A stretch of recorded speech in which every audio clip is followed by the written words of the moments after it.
let's just take a quick look at the region because there's so much going on and all over the place. Here we go.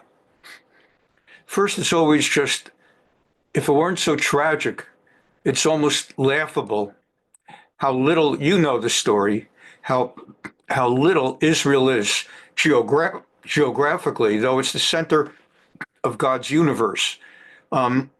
It's really just quite remarkable. So here's the Middle East. And let's see, I know where Israel is, but just want you to quickly look. Where is Israel? Where is Israel? Oh, there it is. Unbelievable. Kids in the colleges, the anti-Semites everywhere, have no clue. Small little country bothers no one. Just leave them alone. Just leave them alone. They bother no one. They create all this high technology and center of God's universe. We've been learning the last few weeks Torah readings, Truma, Tetzaveh, Vayakel, next week Pikudei, that God set his presence amid this nation. Amid this nation. That's why there are 4 Torah portions, more than any other subject in the Torah, is the construction and erection and of the Beit HaMikdash, of the Mishkan, the tabernacle. Why so much? To emphasize that in this entire world, and this is just one chunk, that God chose to repose his presence, his omnipresence amid this nation. All right, so there's Israel. This little thing is Judea, Samaria. Israel's in gray, if you could even see it. There's Judea, Samaria. And we're going to be talking about stuff going on in the Gaza Strip, which is even smaller. And we're going to be, there is the border with Egypt. That's how they smuggle weapons all these years. Smuggle in the weapons through Egypt. And then there's Jordan. Here's Judea, Samaria. There's news this week there. And up here, Hezbollah in Lebanon along the coast, used to be called Phoenicia. And there's Syria, news there. Aram in biblical times. And there's Iraq, news there.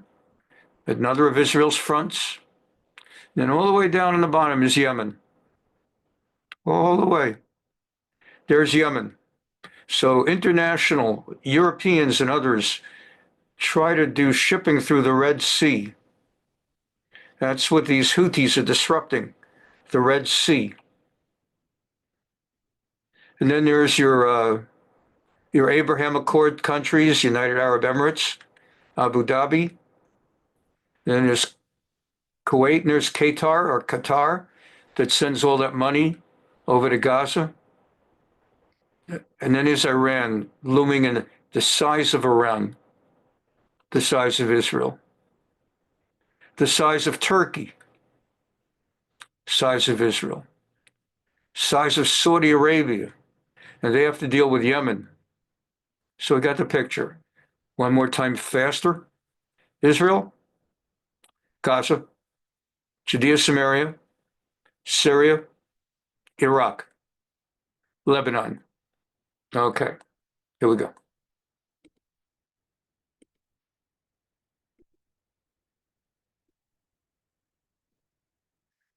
First, Yemen. We've been seeing this guy quite a bit, but it seems we may not be seeing much more of him. Israel this week did a job in Yemen, and the United States did a pulverizing job.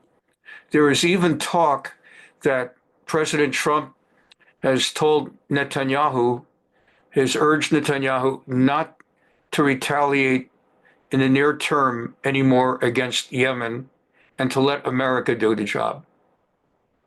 Unlike Biden, who might say, and Harris, who would say, don't attack, because they don't want him to attack, it's sort of, you stay out of this, we have our own agenda, because this is an American problem. They're going after American, British, and other commercial ships in the Red Sea. Okay. על פני שעות ארוכות ואזורים מגוונים, כך נשמעו ונראו אתמול מוקדי השליטה של החות'ים בתימן. This is America. אחרי שהתרגלו למתקפות שהוביל נגדם סליפי ג'ו, המורדים החות'ים פגשו אתמול את נחת I don't know if you picked that up. The guy said after basically stuff wasn't going on under Sleepy Joe, this is already in Israel, they're calling him Sleepy Joe. So after Trump said nothing's been done under Sleepy Joe, therefore we'll take care of it now our Trump way. But it's kind of funny listening to the Israeli reporter referring to Sleepy Joe. אחרי שהתרגלו למתקפות שהוביל נגדם Sleepy Joe. סליפי ג'ו, המורדים החות'ים פגשו אתמול את נחת זרועו של טראמפ הזוהם. After he's saying after several years of dealing with Sleepy Joe, now they have to deal with fiery Trump. U.S. warships and jets hit rebel targets across the country. The president said the lethal force was payback for Houthi attacks on commercial ships and U.S. forces in the Red Sea. זה קרה 4 יממות אחרי שהודיעו החות'ים שהאולטימטום שהציבו לישראל פקע, ואיימו בפגיעה בחופש השיט באזור. استئناف حظر عبور كافة السفن الإسرائيلية في منطقة العمليات المحددة بالبحرين الأحمر والعربي وكذلك باب المندب وخليج عدن. ב3 יממות אחרי שאיימו אפילו בהחרפת הפעולות שלהם, לטענתם כדי להגן על אנשי רצועת עזה. ولذلك إذا 3 days after they warned Israel that they would resume shooting rockets if Israel attacked Gaza again and ended the so-called ceasefire, indeed Israel started shooting at Gaza and the Houthis started shooting at Israel. This guy is the head of the government. He's like their president. The other guy's the spokesman. استمر العدو الإسرائيلي في تجويع الشعب الفلسطيني في قطاع غزة ولم يكف عما يقوم به الآن من منع دخول المساعدات ومن منع دخول البضائع إلى قطاع غزة. نحن سنتجه أيضا إلى خطوات تصعيدية أخرى وسقفنا عال. The more Israel attacks Gaza, the more we are going to attack Israel. والخيارات كلها مطروحة. Everything is on the table. على الطاولة كما يقولون. האיומים הללו בפגיעה בנתיבי הסחר החשובים במזרח התיכון נגעו לטראמפ בעצב חשוף, והלילה כאמור הוא החליט ש-enough is enough. You picked that up also, that Trump decided last night, not literally our last night, this earlier in the week, but enough is enough. יצא להכות בקבוצת המורדים התימנית. عدد القتلى ارتفع إلى 31 قتيل وأكثر من 31 dead, more than 100 wounded. جريح. القصف الأمريكي تركز هذا مساء الأمس وفجر اليوم على مناطق. The bombings by the Americans hit all kinds of regions throughout Yemen. عدة تابعة للحوثيين، مخازن أسلحة، أيضا مناطق وأماكن للقيادة والسيطرة على دارات. And if the warehouses of weapons warehouses, they hit people, they hit targets of terrorists. עצמו פיקח על המבצע מחדר המצב של הבית. Trump himself from the situation room watched the whole thing on a big screen as it unfolded. הבית הלבן כשעל ראשו כובע עם חזונו המוכר Make America Great Again, זה You understand that, I'm not going to translate it. האמריקנים מבהירים שלא רק החות'ים הם הסיפור, אלא גם הפטרונית איראן.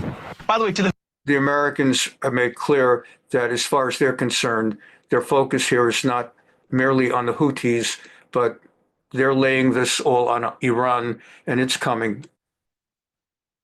Pete Hex at the defense. Houthis, this isn't a one-night thing. This is about stopping the shooting at assets in that critical waterway to reopen freedom of navigation, which is a core national interest of the United States. And Iran has been enabling the Houthis for far too long. They better back off. החות'ים מצידם איימו חזרה כי התגובה בו תבוא. عدوان الأمريكي على اليمن هو عدوان غير مبرر. The spokesman for the Houthis says there's no reason for the Americans to be attacking us. وسيكون هناك رد على هذا العدوان والبادئ أظلم ونؤكد بأننا سنقابل التصعيد بالتصعيد. We are not afraid of Trump. وأننا لا نخشى ترامب وسنواصل عملياتنا العسكرية سواء ضد الكيان الصهيوني أو ضد أمريكا. and we will continue our attacks both against the Zionists and the United States.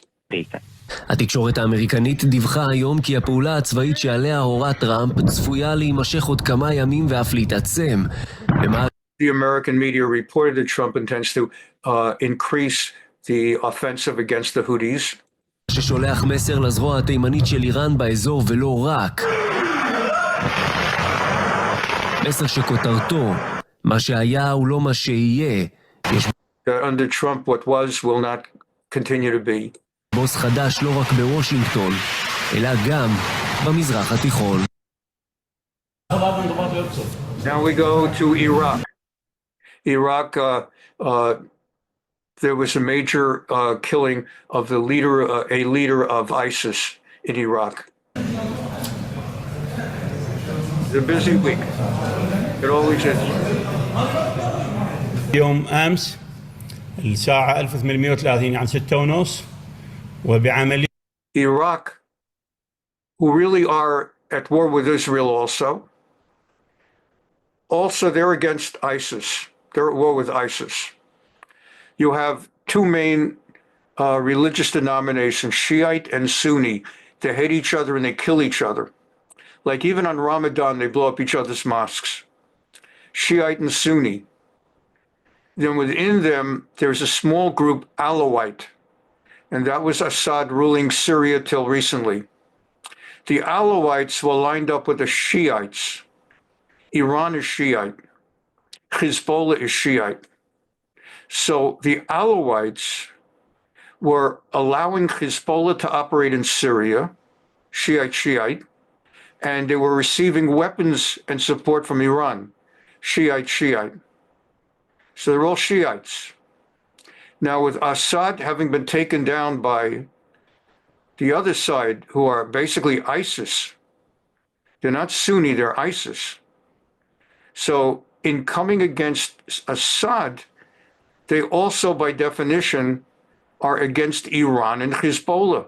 They have driven Hezbollah out of Syria into Lebanon, and they have driven Assad into Russia, and they're trying to take over Syria, although there are loyalists to Assad still fighting the new regime.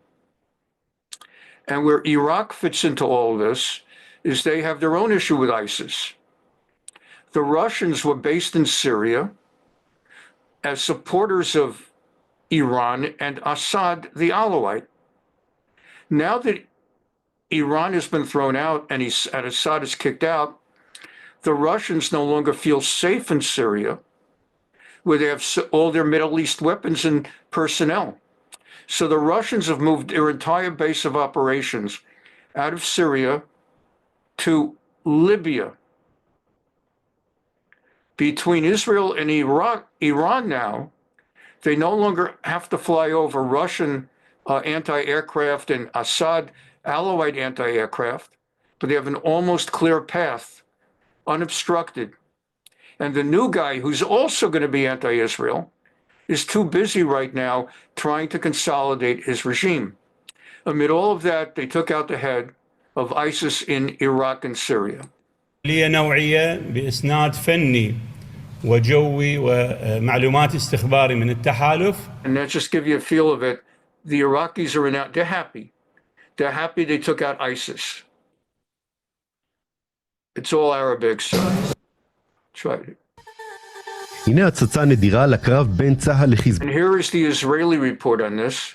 That's Migrash Harusim, a Russian area, a Russian parking lot, or a Russian field. And there was an extraordinary Sahal IDF attack on Hezbollah, where they basically knocked off this guy who's a major big guy. And so interesting footage of what happened to this guy. מאז נכנסה הפסקת האש לתוקף. So this guy, who's like a big guy, sees an Israeli overhead military drone, and he smiles at it. תכירו את מוחמד שיט, פעיל חיזבאללה מכפר קילה. So this is Muhammad. I mean, it says his name is Sheet. Take it or leave it. So this is Muhammad Sheet. He's an active leader of Hezbollah. ליד מטולה. והכפר There he is smiling at the drone. נותרו בעיקר הריסות שמהם מציצים מעט דגלי חיזבאללה, אבל המוטיבציה של מחבלי הארגון עדיין כאן. הנה שיט ביום שבת האחרון מעביר כלי נשק ואפוד מרחק. And there is Mohammed Sheet who is loading weapons into that van to be used against Israel. And Israel's watching it with their drone. לרכב, הוא מבחין בכלי הטייס שעוקב. There he is again, he's smiling and waving to the Israeli drone as he continues loading weapons into the van that will be used against the Israelis. אחריו, לרגע הוא וחבריו מתממים אל מול הכטב"ם של צה"ל, אבל למרות שהם מבינים שהם תחת עינו של חיל האוויר, הם ממשיכים במעשיהם. הנה כאן נראה שיט נושא נשק ובנונשלנטיות. He makes no effort to hide, he just keeps doing his thing. מכניס אותו למכונית שבקדמתה תמונתו של מנהיג ארגון הטרור המחוסל חסן נסראללה. הוא נושא עיניים לעבר כלי הטייס, בחיוך ספק מזלזל, ספק לא לגמרי מבין את גודל הצרה שנקלע לתוכה.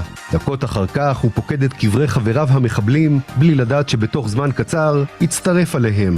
The reporter says before he goes on his the road and his assignment to deliver these weapons wherever he's bringing them, he pauses a moment to pay his respects at this little memorial in honor of all the dead Hezbollah martyrs, without realizing that his picture soon will be on that display. דקות אחר כך הוא פוקד את קברי חבריו המחבלים, בלי לדעת שבתוך זמן קצר יצטרף עליהם. שימו לב לכת האקדח שבולטת תחת חולצתו. Notice the gun that he's wearing that's underneath the shirt. מפעיל הכטב"ם מתמקד בנשק. וכשחבריו קוראים להתפלל, הוא מחביא טיל כתף בהריסות הבניין. זמן קצר אחר כך הוא עולה לרכבו ויוצא אל מחוץ לכפר מבלי לדעת שזו דרכו האחרונה. אחרי שהופלל ובצה"ל הבינו באופן חד משמעי שמדובר במחבל חיזבאללה שעוסק בהתחמשות וחידוש כוחו של הארגון, הזיק משגר לעברו טיל קטלני. לכוחות ההצלה הלבנונים שהגיעו לזירה נותר רק לקבוע את מותו. על אף שהצפון מנסה לחזור לשגרה, התקיפות האלה הפכו עניין יומיומי. ישראל מנסה להשיב את ההרתעה. אמש תקפו מסוקים תשתיות חיזבאללה. And this is going on every day. Although there's supposed to be a ceasefire with Hezbollah in Lebanon, Israel's got attack helicopters, other vehicles. They're busy every day. Because the official ceasefire you hear about in the West, well, if you're watching the news out of Israel, there's no ceasefire. Hezbollah is still bringing weapons and arming and everything. ליד מטולה, והיום חוסלו מחבלים שזוהו כתצפיתנים בכפר יוחמור בלבנון. אתמול פגע קליע שנורא בהלוויית פעילי חיזבאללה במכונית באביבים. זה הסתיים ללא נפגעים. And the point made is that while in the West everyone's talking about that there's a temporary ceasefire, the reality is that Hezbollah simply is arming, ready to go full blast as soon as the ceasefire is officially over. And in reality, it's not over. And in reality, Israel's there attacking every day. אבל בחשש של תושבים שלמרות הבטחות פיקוד הצפון, השקט כאן שברירי מתמיד. Meantime, U.S. forces working with Iraqi intelligence killed a high-profile ISIS leader in an airstrike in western Iraq. Iraq's prime minister called Abu Qadisha one of the most dangerous terrorists in Iraq and the world. President Trump confirming the killing in a statement on social media, writing his miserable life was terminated along with another member of ISIS in coordination with the Iraqi government and the Kurdish regional government. He added, peace through strength. Hello, I'm Mark Brown. Get more great AB. Israeli troops have retaken control of much of... Now we go to Gaza. So that was Iraq and Lebanon and Yemen. Now we're in Gaza. Gaza's Netzarim corridor in its renewed assault against Hamas. Seizing the key security zone is an important part of Israel's escalation since the ceasefire collapsed and could set the stage for another major ground invasion. The ability to go into the corridor, out of the corridor at will is a huge strategic advantage for the state of Israel going forward. The 18-square-mile Netzarim corridor in the Gaza Strip has served as both an east-west road and north-south barrier for the Israeli military. This area has strategic significance for Israel. It's where Israel can control the movement of Palestinians up and down the enclave. And at the same time, have the control of this corridor allows Israel to quickly besiege the northern part of the Gaza Strip. Israel created the corridor soon after its ground invasion of Gaza in 2023. When I embedded with the Israeli military, we often drove through this corridor if we were going anywhere inside of Gaza. From the video screens inside those vehicles, we could see that it was basically just rubble or sand all across the way. This satellite image from last April shows damaged buildings and an Israeli military base, which includes a checkpoint on one of Gaza's main north-south roads. All of those military sites, none of them were permanent. They were all made out of trailers that the Israelis had organized in such a way to provide shelter for soldiers who would be stationed there for weeks at a time. The Israeli military began a full withdrawal from the corridor in February as part of a ceasefire agreement with Hamas. The pullback allowed displaced Palestinians to move with relative ease from temporary shelters in the south back to their homes in the north. Enabling that return had been one of Hamas's key demands in the ceasefire deal struck in January. Israel has used the corridor as a bargaining chip to obtain the release of hostages. Israel said it ordered this fresh assault in Gaza after Hamas failed to release remaining hostages or accept US proposals for extending a ceasefire. Israel, with one move, it's both setting the stage for the next part of this escalation, but at the same time, it retakes this very important piece of leverage that it will bring back with it to the negotiating table. Before the military withdrew from the corridor in February, it told the Israeli government it could afford to leave the strategic zone because it could quickly retake it. On Friday, Israel's defense minister threatened permanent occupation of some of the territory if Hamas doesn't release its remaining hostages. This is why the Netzarim corridor isn't just a crucial piece of infrastructure. The Israeli military has expanded its ground operation into Rafah in southern Gaza, stepping up the offensive that resumed on Tuesday when Israel launched dozens of airstrikes, ending the ceasefire. Remember, this is BBC News. They're viciously anti-Semitic. Recently, they got caught airing a documentary for which they actually paid the son of the head of Hamas in Gaza, and it was all a Hamas documentary for which they're now being investigated. And they've always been anti-Semitic. BBC, British Broadcasting Company or Corporation. This afternoon, Hamas gave its first military response, firing rockets towards Tel Aviv. Since Tuesday, Israel has introduced this evacuation zone along the perimeter of Gaza, telling people to leave these red zones and to travel west. The IDF says these... Remember, the kibbutzim who were attacked and murdered were based here, like Kibbutz Be'eri and Kibbutz Nir Oz on October 7, 2023. There are also Sderot and the northern part, but they would be subject to regular bombings for years and years, rocket bombings from out of Gaza City and all these places. But the massacres took place over here. This is Egypt, through which they've always been able to bring in weapons. This is Rafiah. This is where Kamala Harris said she had looked at the maps, and there's no way possible for Israel to come into Rafiah without. Both she and Biden said Israel would end up calling hundreds of thousands of innocent civilians if they went into Rafah. And in fact, when Israel went into Rafiah, no civilians whatsoever were killed. This is, of course, Khan Yunis we've heard about in Gaza City. Two specific areas are dangerous combat zones. And BBC Verify has mapped these locations where recent Israeli strikes have taken place. The BBC and other news organisations are prevented from reporting in Gaza by Israel, but freelancers have sent footage from inside the territory. John Donnison reports now from Jerusalem.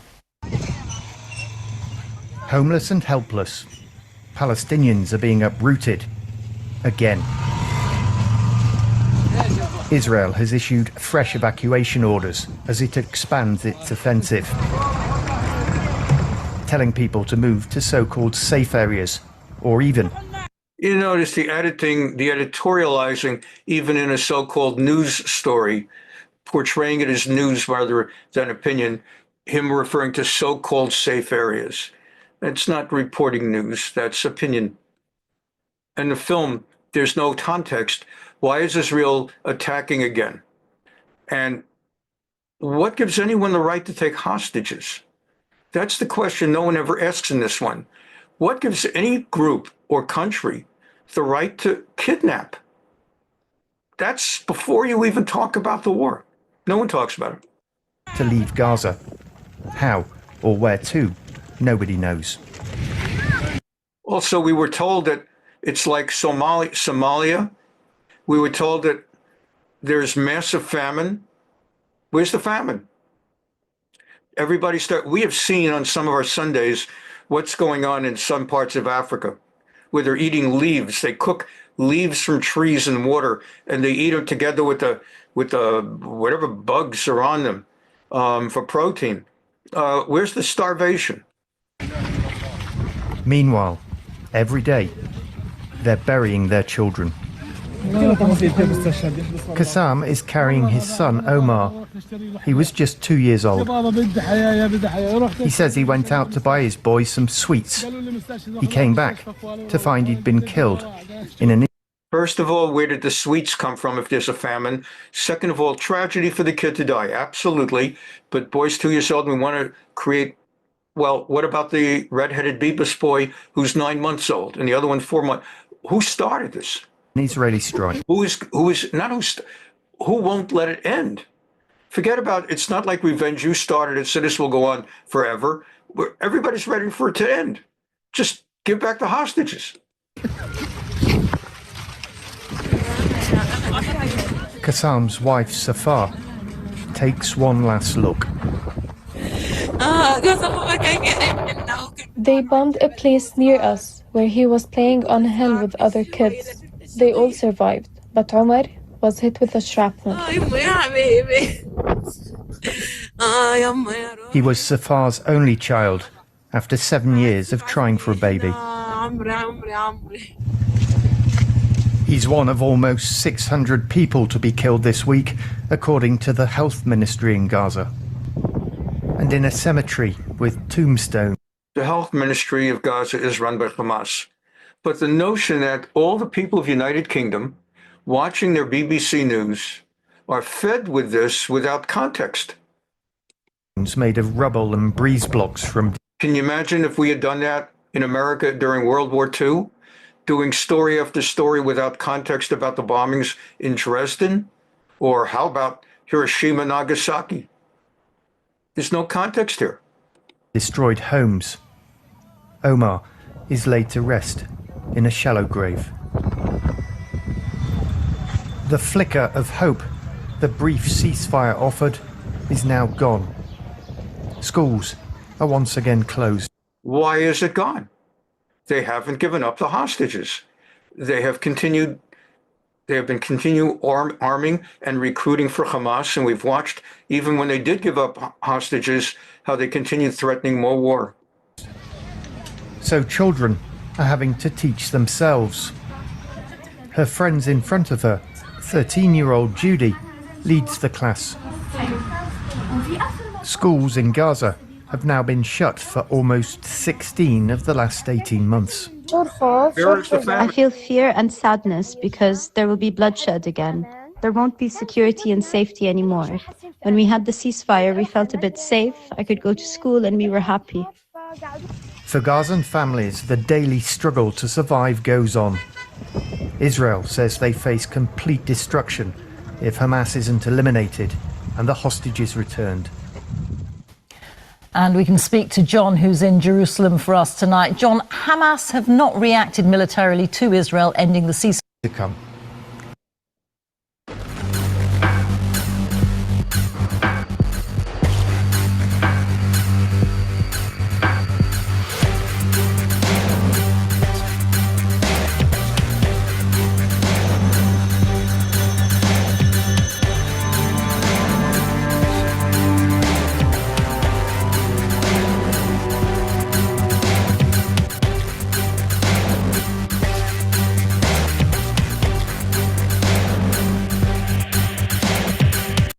This is the guy who got killed this week. He's with Sinwar, who had been the head of all the Hamas fighting until Israel got him.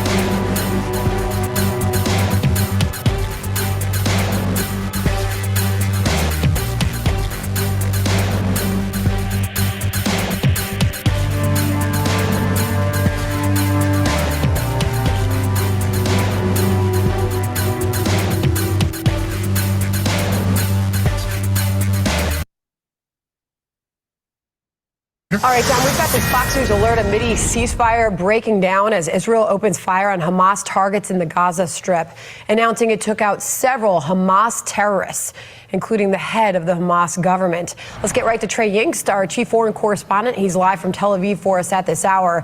What is the situation there tonight, Trey? Yes, Sandra, good afternoon. We do have some breaking news for you right now. Minutes ago, sirens were sounding across southern Israel as the Iran-backed Houthis in Yemen launched a ballistic missile toward this country. We are told by the Israeli military the missile was intercepted outside of Israeli airspace, but as a precaution due to the shrapnel from this interception, nearly 250,000 people were sent to bomb shelters in cities like Beersheba and Dimona in the southern part of this country in the Negev desert. This is the first launch from Yemen toward Israel since the ceasefire broke down, and it comes amid the backdrop of renewed conflict inside the Gaza Strip. Overnight, Israeli forces bombarding the entirety of the enclave in Gaza, targeting Gaza City, Han Yunis, and Rafah, reportedly killing hundreds of people. Fox News cannot independently confirm that number, but we do know that a number of mid-level Hamas officials were killed in those strikes, and the top spokesman for Palestinian Islamic Jihad. Now, later this evening, Israeli Prime Minister Benjamin Netanyahu is expected to address the nation about the ongoing war against Hamas inside Gaza. But remember, there is close coordination taking place right now between the Israelis and the Americans, not only as it relates to fighting inside the Gaza Strip, but also other regional Iranian proxies, including the Houthis, following those American strikes over the weekend that targeted not only weapons storage facilities, but also a number of headquarters and launching positions for the Houthis. So again, the latest information that we have tonight, Sandra, sirens just minutes ago sounding across southern Israel as a ballistic missile was intercepted outside of Israeli airspace, fired by the Iran-backed Houthi rebels in Yemen. Sandra? All right, Trey Yingst there live in Tel Aviv for us with the latest. Trey, thank you. Hey everyone, I'm Lights.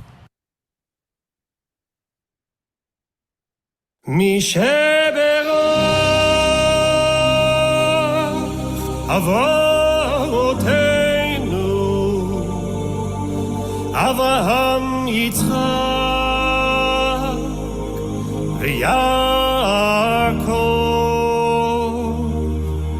Hu yevarech et chayalei tzva hagana leYisrael. Hu yevarech et chayalei tzva hagana leYisrael. Hu yevarech et chayalei tzva hagana leYisrael. העומדים על משמר ארצנו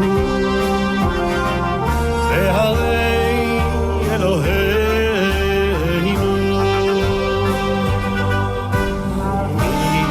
מהלבנון ועד מדבר מצרים ומן הים הגדול עד לבוא הערבה ביבשה באוויר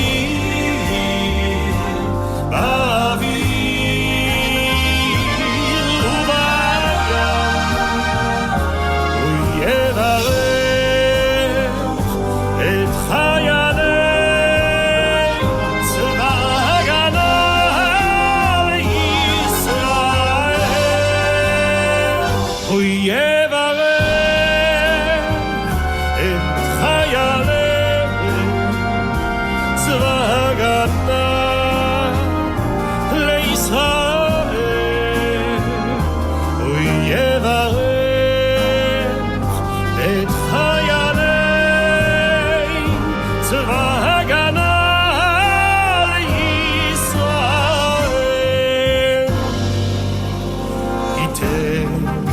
אדוני את אויבינו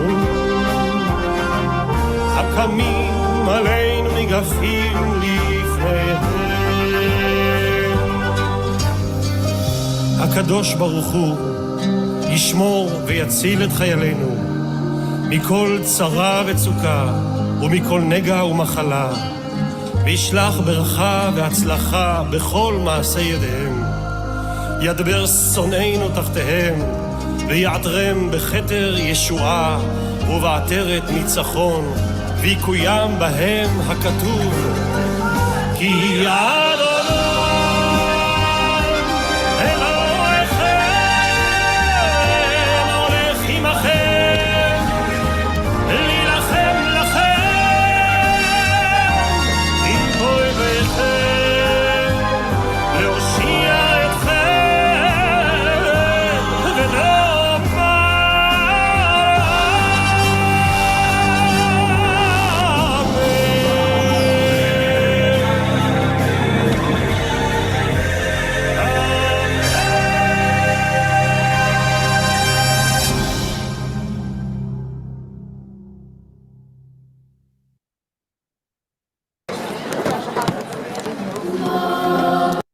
Now we go back to America, and a very interesting week at America's campuses, starting with the one whose alma mater is to the same melody as Deutschland über alles.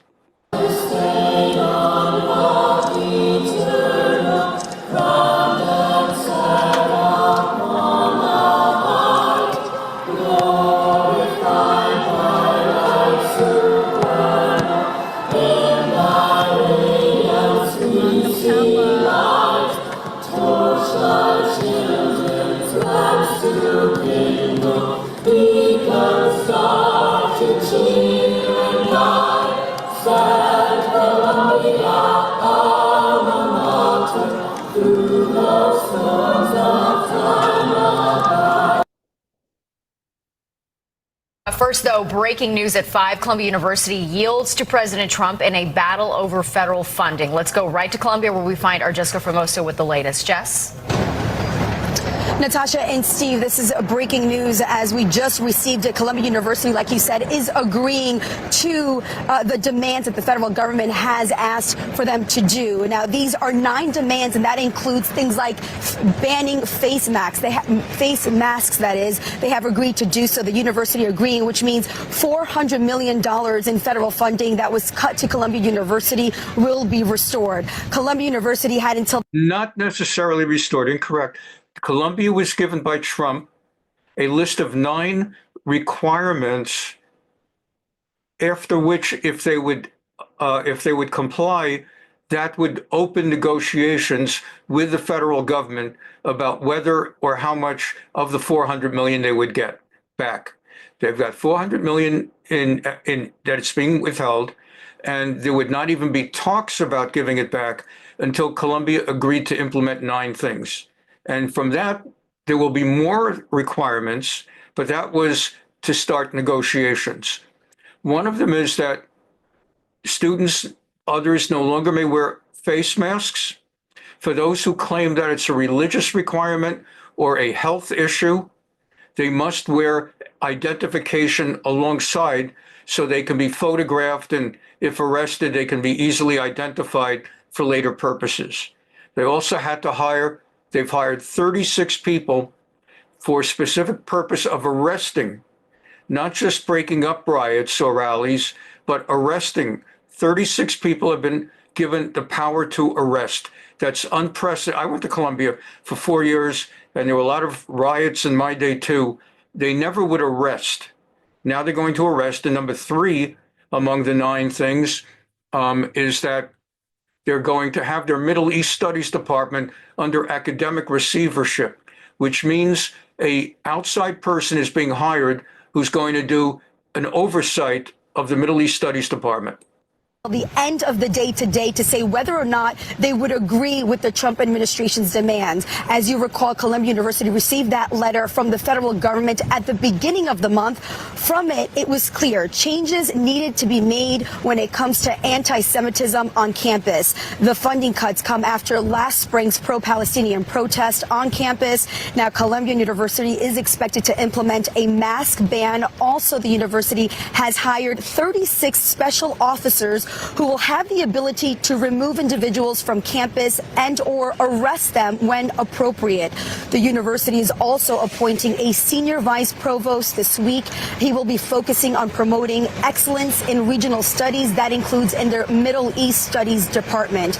Now, the interim vice president saying, quote, our response to the government agencies outlines the substantive work we've been doing over the last academic year to advance our mission, ensure uninterrupted academic activities, and make every student, faculty, and staff member safe and welcome on our campus. Now, you're about to hear from a professor of education policy. The federal government, the Trump administration, making a list of demands on these universities and threatening to withhold vital investments in research, on issue areas that have nothing to do with some of the things that are being debated and discussed at hand in those universities. It's definitely an unprecedented time as far as federal reach into what these universities are doing.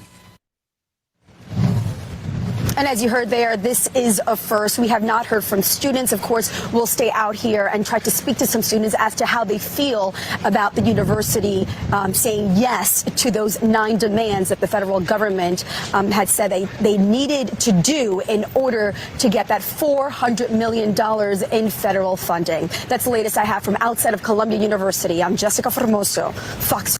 The Trump government has sent letters to 60 other campuses telling them they're next. And it seems that they're treating Columbia as their test to see how far they can go and how far they can get. And this probably is going to embolden the Trump administration to go after the others. They just have withdrawn $175 million from the University of Pennsylvania, not based on anti-Semitism, but based on Penn allowing biological men to compete in women's sports. So until Penn bans biological men from women's sports, they're out the $175 million. 5 News, Natasha, Steve. All right, Jess, thank you so much. We are seeing the first crack in the Ivy League armor as Columbia University is reportedly close to giving in to President Trump and his demands for college campuses to make changes. At stake, a lot of money. Ivy League schools get hundreds of millions of federal dollars. Columbia University specifically could lose about 1/4. Take a look at that. Harvard gets practically $1 billion a year, $820 million. Yale gets $882 million. Columbia $1.5 billion. It's twice what Harvard and Yale get. Cornell just short of $1 billion. This is basically the Ivies. The Ivies are 8 schools in the Northeast. Interesting. And they all have huge endowments of billions, but to the degree that the feds give, let's say, $1 billion a year to these places, they could last a few years without federal money, but they wouldn't be able to do it for long. They've got 4 years of Trump to deal with, if God blesses him with 4 years. Of the federal funding it receives unless the school changes some key policies. NewsNation's Rich McHugh is live from Columbia University. Rich, you've been following this story, and we are hearing Columbia's board of directors may now be giving in. Hi, Nicole. Yeah, that's exactly right. The board here at Columbia has been huddled for days since this letter from Trump came in, and they now find themselves at a crossroads of sorts, whether to ultimately give in to Trump's demands and cede this to the Trump administration, or stick to their principles. One of the core bedrock principles here at Columbia has always been free expression. Another core bedrock principle of Columbia has always been anti-Semitism. This all stems back to last spring when the protesters here, pro-Palestinian protesters, took over much of the campus here behind me at Columbia University. And we'll move on for time reasons, but you get the idea. Columbia had a tough week, which meant we had a good week. An unbiased coverage. A second person involved in last year's pro-Palestinian protests at Columbia University was arrested this week by federal immigration agents Thursday. The Department of Homeland Security says this person, a Palestinian woman from the West Bank, overstayed her student visa. By the way, as you know, there's no such thing as a Palestinian. There are Arabs who live in Judea and Samaria, Arabs who live in Gaza. There is no such thing as a Palestinian. The term West Bank is a ridiculous term and thoroughly inaccurate. The proper term is Judea and Samaria.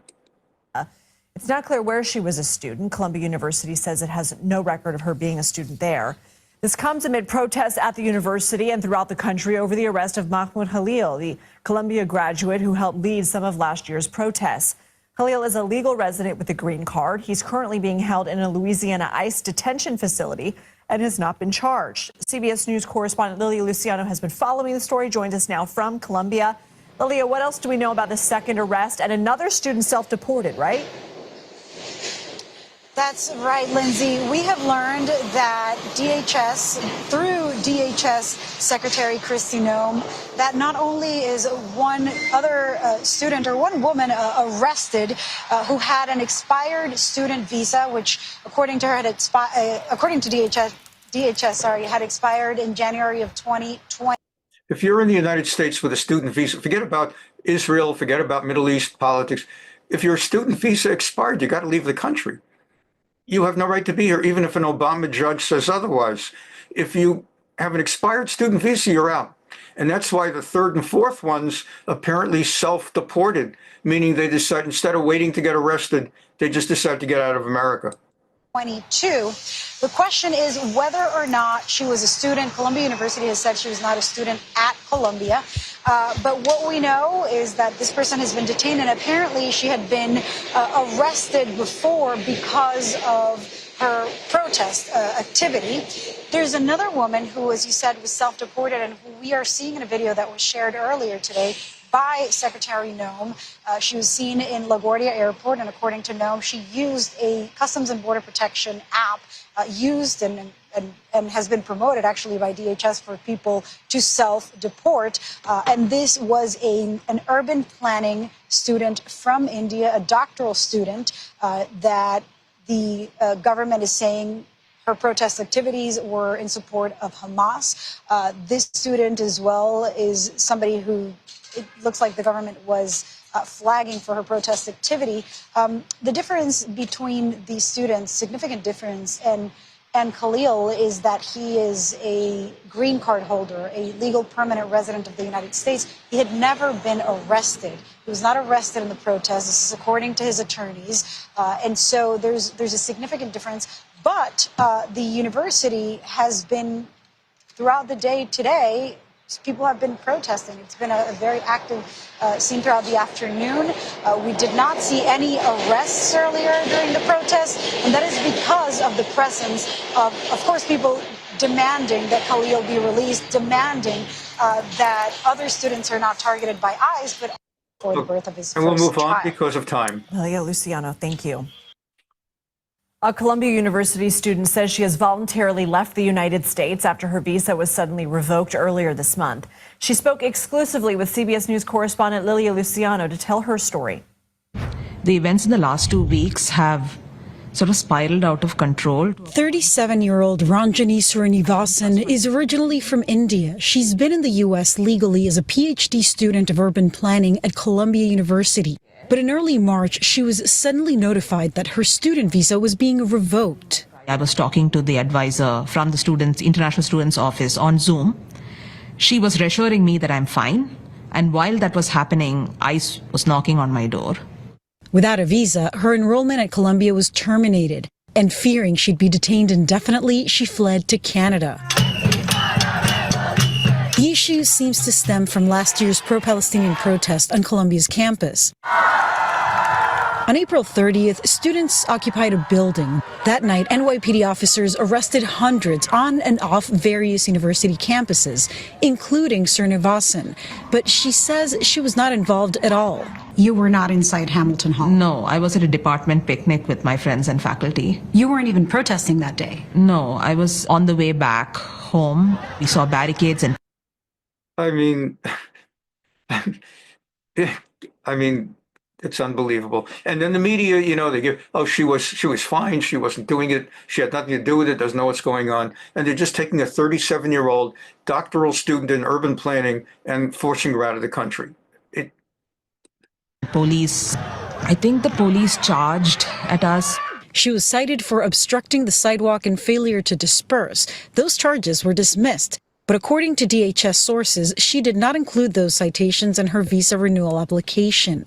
If I made a mistake, I would be happy to clarify that with the state. I never meant to conceal anything. I've been in complete compliance with my visa. I would like a chance to clear my name. In a statement, DHS accused her of being involved in activities supporting Hamas without providing any proof. The Secretary of Homeland Security, Kristi Noem, said that you are a terrorist sympathizer. I just found it absurd. I'm not a terrorist sympathizer. For now, she's stuck in limbo and worries the crackdown will have an effect that goes far beyond free speech. I came to the US because I really like the academic culture, and you have a lot of academic freedom. The media goes to so much effort, and the deep state, to present sympathy for that other side. You don't get this for our side. And Baruch Hashem, there's currently an American administration that's just ignoring all of this media drivel and just moving forward and just getting it done. New York. In other headlines here tonight, we are learning why a Columbia University student fled the country after ICE agents came to her door last week. She tells CBS News she's in Canada, and as Lisa Rosner reports, she denies advocating for violence and terrorism. 37-year-old Run John. And so you see how CBS ran it on several different of their newscasts in different ways with different reporters promoting. But meantime, she's out of the country. And that's the bottom line. She ain't coming back. She can spend the rest of her life getting her doctorate elsewhere and spending time with Roseanne Barr or other people who have self-deported. New York. Learn new information about why a Brown University professor. And here we go. All around the country, it's spreading like a good virus. Rhode Island doctor denied admission to the United States because of photos on phone. Professor was denied entry to the U.S. even though she had a valid visa. As WBZ's Louisa Moeller shows us, because of photos on her phone and her answers to certain questions, customs officials consider her a possible threat. Court documents say Rasha Alloway had just gotten off a plane at Boston Logan last Thursday, on her way to be an assistant professor and doctor at Brown University on an H-1B or work visa, when she was detained and sent back to her home country of Lebanon. Now, new court filings are providing evidence as to why. After arriving in Boston, officials searched her phone, and Dr. Alloway was interviewed by a Customs and Border Protection official. She was asked why she had photos of Hezbollah fighters and martyrs, including photos of the designated terror group's assassinated leader, Hassan Nasrallah, on her phone. She answered many came from family and friends through a WhatsApp group. And about Nasrallah, quote, he's highly regarded in the Shia community, and he's a religious and spiritual person. As I said, he has a very high value. She also told the official she attended a Hezbollah rally, quote, I attended the commemoration of the death of Nasrallah during this trip while I was waiting for my visa. The customs official refused her admission and canceled her visa. She was detained and put back on a plane to Lebanon on Friday. I think that they're within their rights to say, well, we haven't been properly served. Lawyers for Alloway said Customs and Border Protection ignored an order by a federal judge, allowing the doctor to stay in the U.S. for 48 hours while her case. All these federal judges have been people appointed by Obama and Biden. Those of you who are on my articles list, I'll be sending out soon an article that appeared over the weekend in the American Spectator on this exact phenomenon about how they run to Obama-appointed judges or Biden-appointed judges, and they get these nationwide injunctions.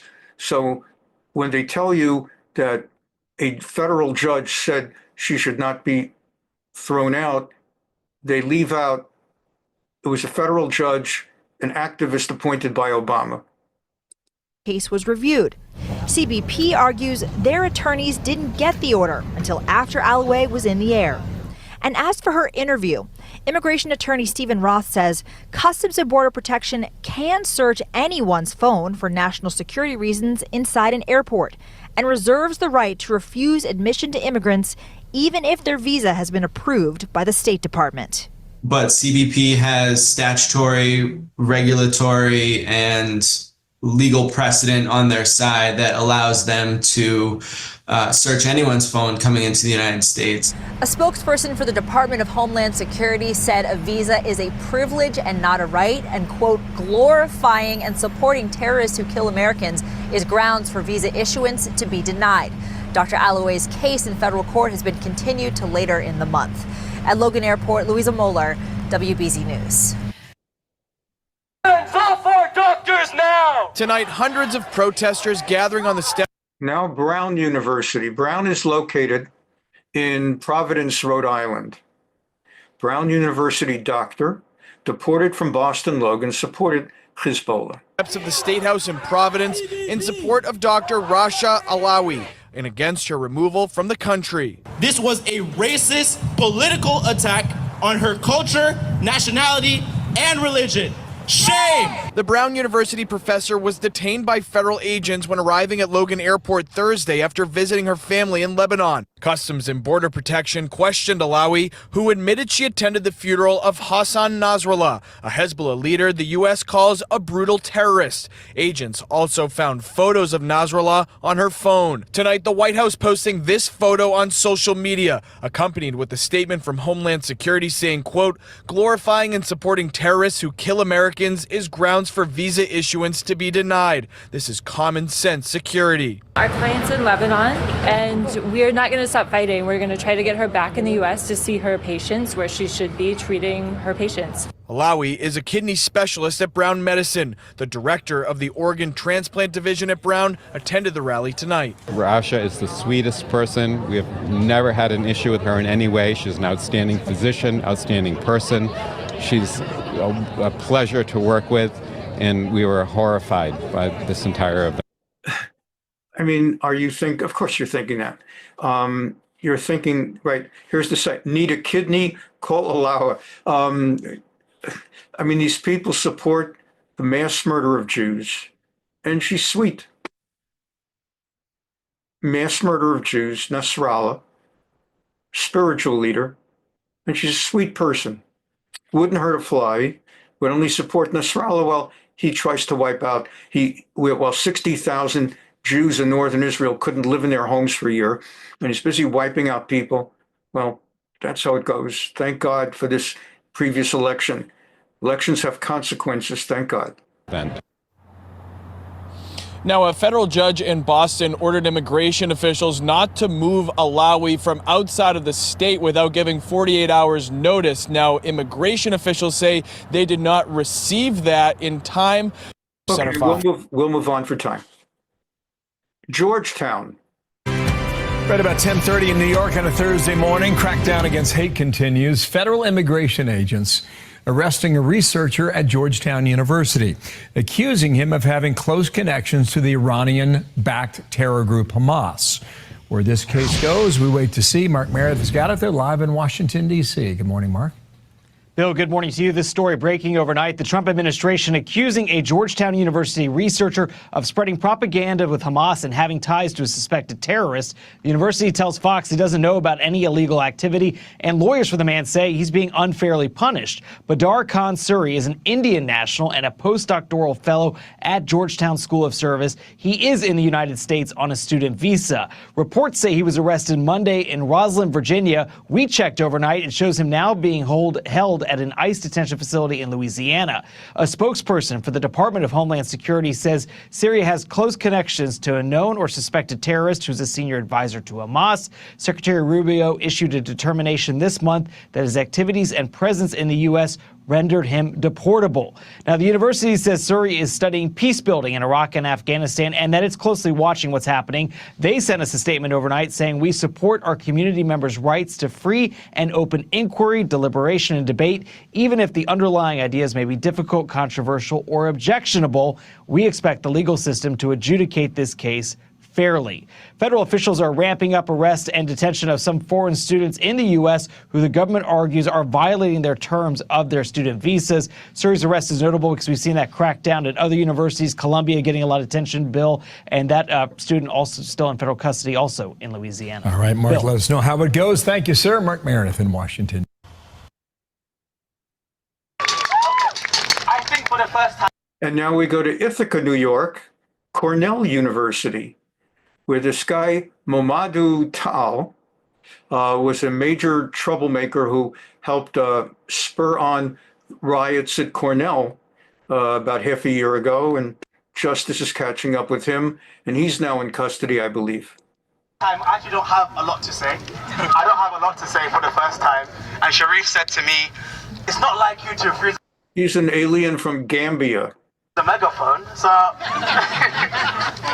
the reason why I think I'm a bit conflicted in this moment, because now it's become about 4 suspensions, and all that I've tried to do over the last 7 months is, even this campus, what it's about is Palestine.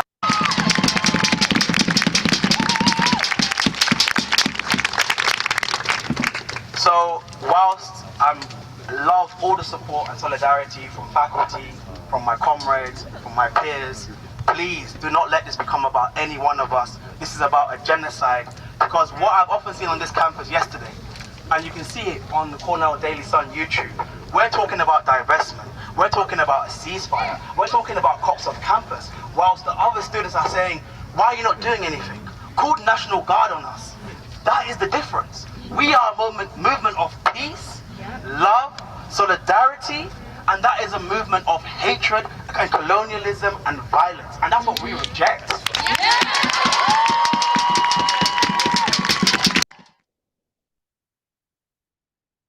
Fundamentally, I'm a human being, and I think what Palestine does, when we say Palestine is a litmus test, we're saying that it is not that we privilege the Palestinian cause over every other cause, but rather Palestine holds a mirror up into the world and says, again, there is no such thing as Palestine.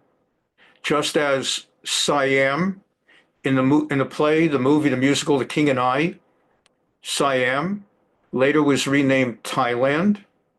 It's the same place. New Amsterdam was renamed New York. In the same way, Palestine is a renaming of Israel by the Romans, by the British, and now it's being renamed again. It's been renamed Israel for the last 75 or so years.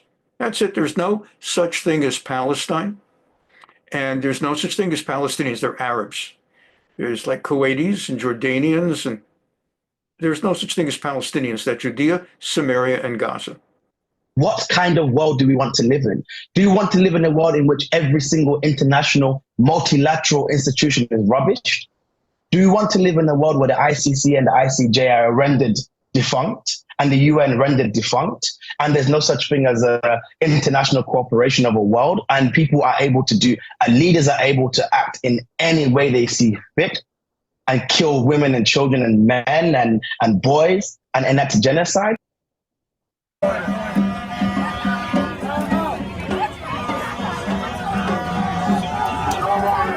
So that's it for him. He's been taken into custody by ICE, and that's it for the Gambia guy. Now, this past week also, there was a thing. Last week we saw a thing at the Trump Tower, and this week the same chevra, the same rioters went into World Trade Center. And that's a word it's good to know. The Oculus. Oculus.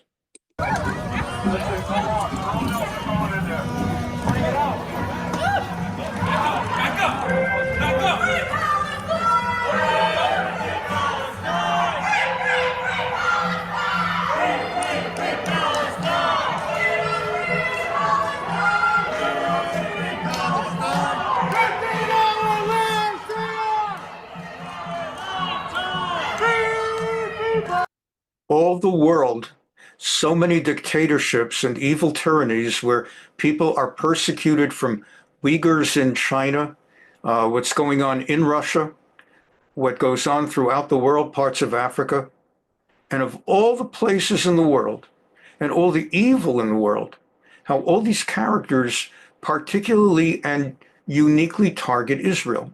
That's number one. And number two, the extraordinary miracle in our day of the unique guidance and protection of HaKadosh Baruch Hu, how we have a hashgacha pratit, a unique spiritual and physical protection from God. Against all of this, you would think this little itsy bitsy country of Israel by now would not even be around anymore. And instead, she's stronger now than she was a year ago. Now there's talk about whether she's going to actually start annexing parts of Gaza. And all the enemies have been wiped out. Now there's a new America sheriff in town. For all the attempts by them to take Israel down, under any definition, Israel is way stronger today than she was 15 months ago. Way stronger. There's been tragedy, and there have been deaths from October 7. But you look at Israel today and Israel on October 6, Israel amazingly is stronger in so very many different ways, despite all of this. And now it's going to come back on them like the Purim story, where initially things look dark, and then overnight things turn around.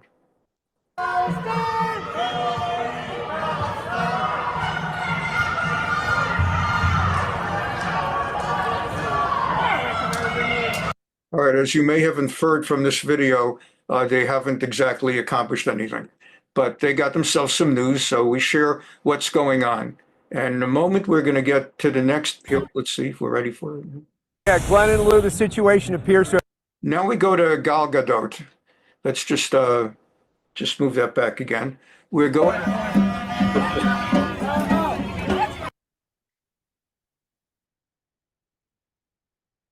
Yeah, Glenn and Lou, the situation appears to have calmed. Two things. Gal Gadot, of course, became famous in a movie about playing Wonder Woman. That made her a big star. She's Israeli, and we've seen her in the past on our program. And she's in the news now for two reasons this past week. First of all, she got her star on the Hollywood Walk of Fame, which is cool.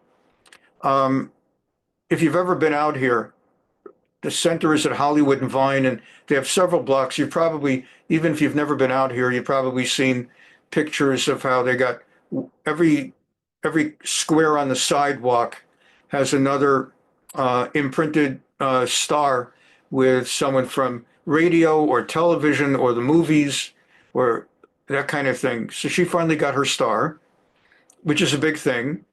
And unlike every other person that gets a star, for her, there was a Palestine rally.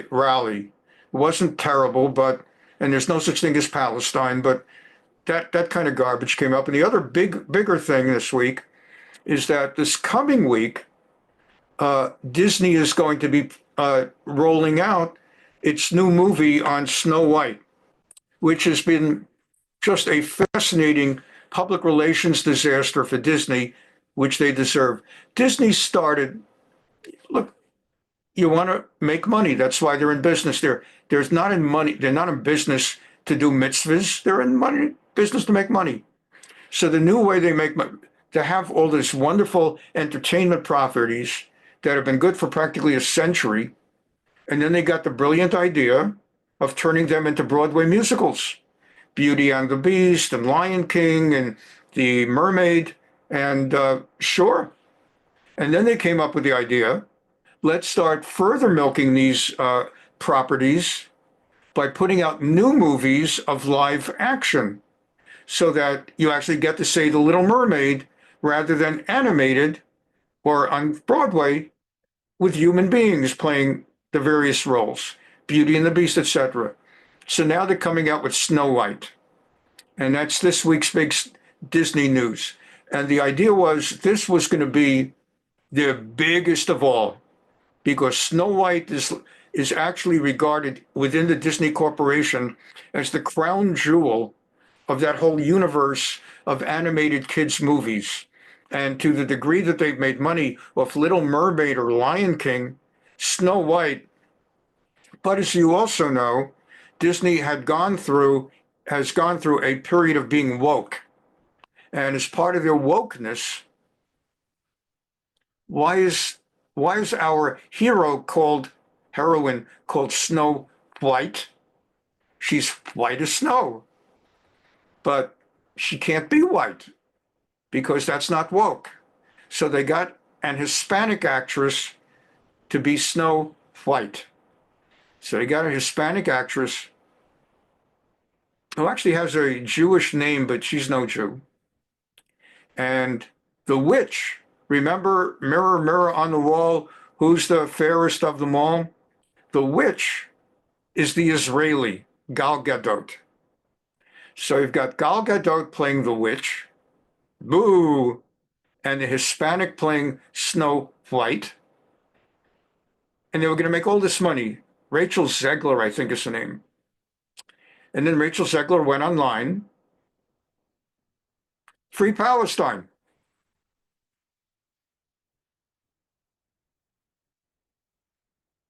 Free Palestine. So it's been a busy week. And the witch, well, the witch isn't going to put up with that, is she? She's so sweet. Gal Gadot is so sweet. All right. Calm down right now, but earlier, a short time ago, certainly tensions and emotions had exploded here in the heart of Hollywood along Hollywood Boulevard. You could hear shouting and screaming, choppers overhead, and we did witness a growing police presence. What was supposed to be an exciting and festive Hollywood Walk of Fame star presentation ceremony for Israeli actress Gal Gadot devolved into violent confrontations amid escalating tensions in the Middle East. Gal Gadot has been an outspoken advocate for her native country, denouncing the deadly Hamas attack on Israel on October 7th of 2023. The Wonder Woman and now Snow White star has delivered rousing speeches at various events, including a recent one this month with the Anti-Defamation League, which supports the Jewish community. At one point today, feuding groups of protesters and demonstrators gathered along Hollywood Boulevard outside the ceremony, which was held in a tent. Take a look and listen.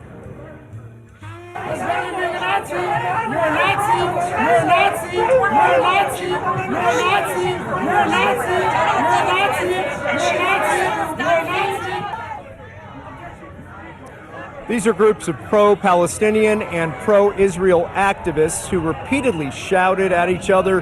Tensions escalated to some physical contact, and we're told that someone from one side snatched a flag or banner or some type of sign from the opposing group, which apparently led to more violence and prompted police to make a number of arrests.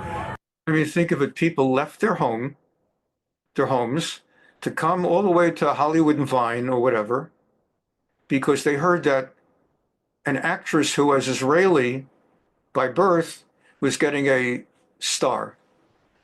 Gal Gadot, other than speaking to the ADL, I mean, she's Wonder Woman, and she's other stuff, and she's going to be the witch. Why can't she get her star like every other bubble-headed actress and actor in Hollywood? And she's actually smart. Why can't she just get her star and be left alone?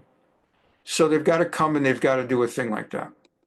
We do not yet have more details about what actually went down here just a short time ago. But again, escalating tensions in the Middle East and in the war between Hamas and Israel have led to increased tensions and clashes here in Southern California. We will continue to follow this developing story, and we'll have much more for you throughout the day. For now, reporting live in Hollywood, I'm Chris Wolf, KTLA 5 News. All right. Rachel Zegler proves once again that she is stupid and anti-Semitic, which is strange because she has a very Jewish name. I wonder if her father is Jewish. Anyway, that's what she wrote. I love you all so much. Thank you for the love and for 120 meters views on our trailer in just 24 hours. What a whirlwind. I am in the thick of rehearsals for Romeo plus Juliet, so I'm gonna get out of here. Bye for now. And always remember, free Palestine. I hope this girl will shut up and learn some history about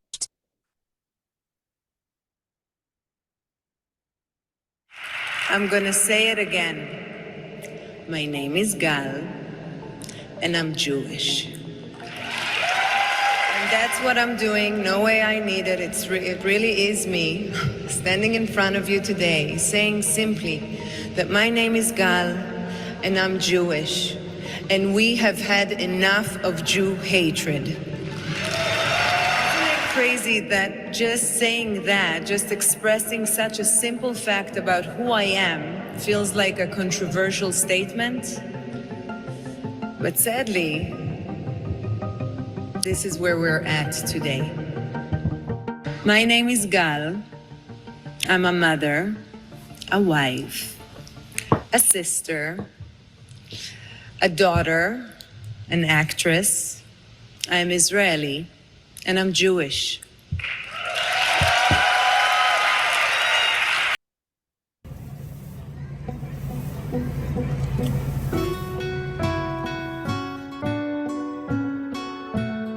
We've seen this before, but it just seemed to fit right now, sung by descendants of Nazi perpetrators. בקרוב תזרח השמש, נדע ימים יפים מאלה, הלב נלחם בדאגות. כולם יחזרו הביתה, נחכה להם למטה, הלוואי נדע בשורות טובות. ים הנצח לעולם לא מפחד, אפילו כשקשה להיות. כולם ביחד, אף אחד פה לא בודד, שיספו המלחמות. עם ישראל חי, אם לא נשכח תמיד להיות מאוחדים. עם ישראל חי, בעליות בירידות, גם בשעות הכי קשות. הקדוש ברוך הוא שומר עלינו, אז מי יכול עלינו? כי אין לנו עוד מדינה. תעשה שלום בינינו, תשמור על ילדינו, כי לא עבדה האמונה.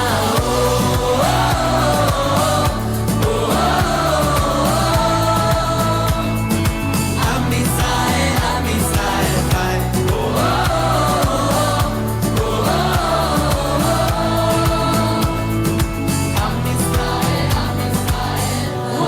נחלתנו, לא תדור כעת לכנו, מסביב ברזל של חרבות. ויונה תפרוס כפיים, התקווה בשנות הבאים, עוד לפני לשיר ברחובות.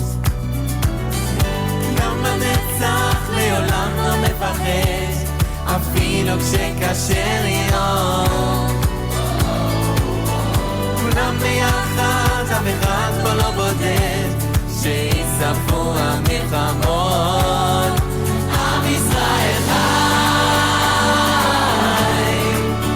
אם לא נשכח תמיד להיות מאוחדים. עם ישראל חי, בעליות בירידות, גם בשעות הכי קשות. הקדוש ברוך הוא שומר עלינו, אז מי יכול עלינו? כי אין לנו רק מדינה. תעשה שלום בינינו, תשמור על ילדינו, כי לא עבדה האמונה. הקדוש ברוך הוא שומר עלינו, אז מי יכול עלינו? כי אין לנו רק מדינה. תעשה שלום בינינו, תשמור על ילדינו, כי לא עבדה האמונה.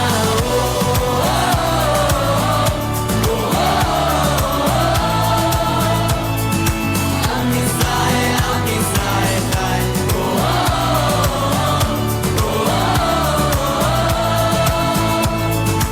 עם ישראל, עם ישראל חי.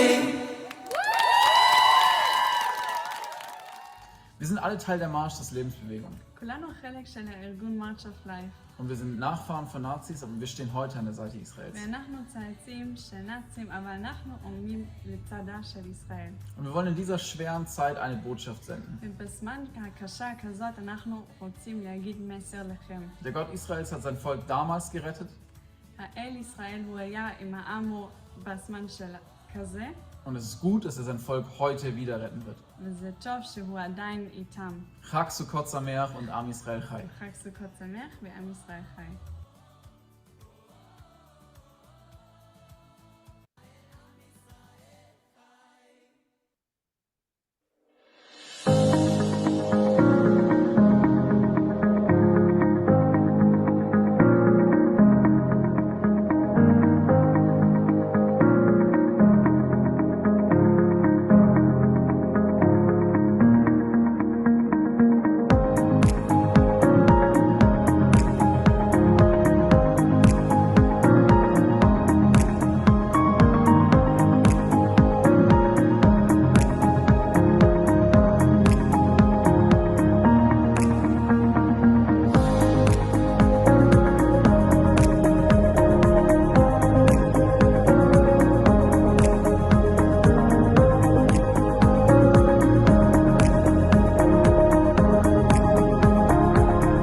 עד חוף שנהר ואב המשחטות הישנות יעטינו תפוחי זהב כל זה אינו משל ולא חלום זה נכון קרוב בצהריים כל זה יבוא מחר אם לא היום ואם לא מחר אז מחרתיים מחר אולי בכל המשעולים הרי בדר צונינה מחר יקרו באלף ענבלים המון פעמונים של חג כל זה אינו משל ולא חלום זה נכון קרוב בצהריים כל זה יבוא מחר אם לא היום ואם לא מחר אז מחרתיים מחר יקומו אלף שיכונים ושריות במרפסות ושלש כלניות וצבעונים יעלו מתוך האריזות כל זה אינו משל ולא חלום זה נכון קרוב בצהריים כל זה יבוא מחר אם לא היום ואם לא מחר אז מחרתיים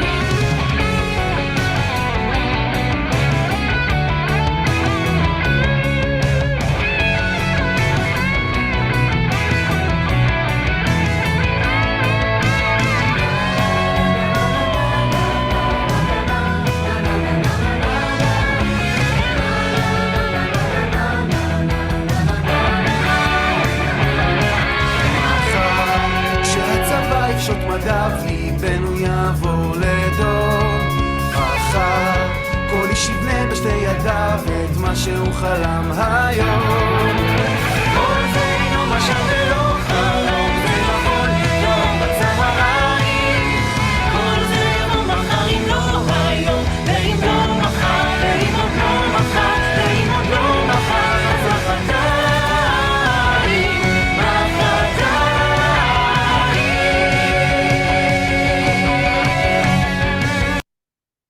Thanks so much for being here with us today and celebrating all that's good.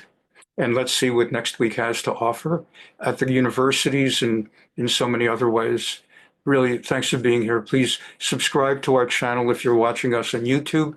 Please send the link and give us a like and have a wonderful week. Bye-bye.